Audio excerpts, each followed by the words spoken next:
দিনাজপুরের চিরিরবন্দর উপজেলায় সিমেন্ট বোঝাই একটি দ্রুতগামী ট্রাকের চাপায় তসলিম হক নামের ১৩ বছর বয়সী এক কিশোর মাদ্রাসার ছাত্রের মর্মান্তিক মৃত্যু হয়েছে।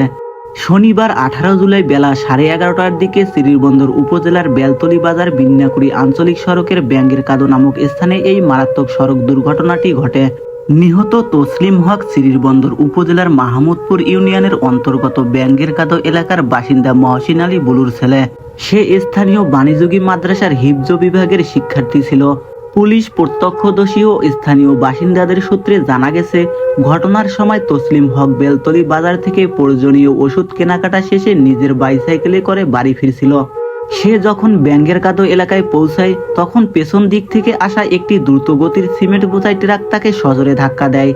ধাক্কার চোটে সে সাইকেল থেকে ছিটকে সরাসরি সড়কের উপর পড়ে যায়। মারাত্মক এই পরিস্থিতিতে ট্রাকটি তাকে পিষে দিয়ে চলে যায় এবং চাকার নিচে পিষ্ট হয়ে ঘটনাস্থলেই তার মৃত্যু হয়। দুর্ঘটনার পরপরই স্থানীয় লোকজনের মধ্যে চরম উত্তেজনা ছড়িয়ে পড়ে এবং ঘাতক চালক সুযোগ বুঝে সেখান থেকে দ্রুত পালিয়ে যেতে সক্ষম হয়।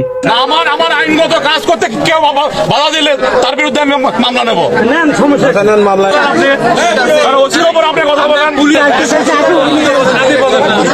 তবে পুলিশ পরবর্তীতে ঘটনাস্থলে পৌঁছে ঘাতক ট্রাকটিকে জব্দ করতে সক্ষম হয়েছে। চিরিরবন্দর থানার ভারপ্রাপ্ত কর্মকর্তা ওসি মাহমুদুন নবী ঘটনার সত্যতা ও বিবরণ নিশ্চিত করে সংবাদ মাধ্যমকে জানিয়েছে যে দুর্ঘটনার খবর পাওয়ার সাথে সাথেই থানার পুলিশের একটি দল ঘটনাস্থলে রওনা হয়।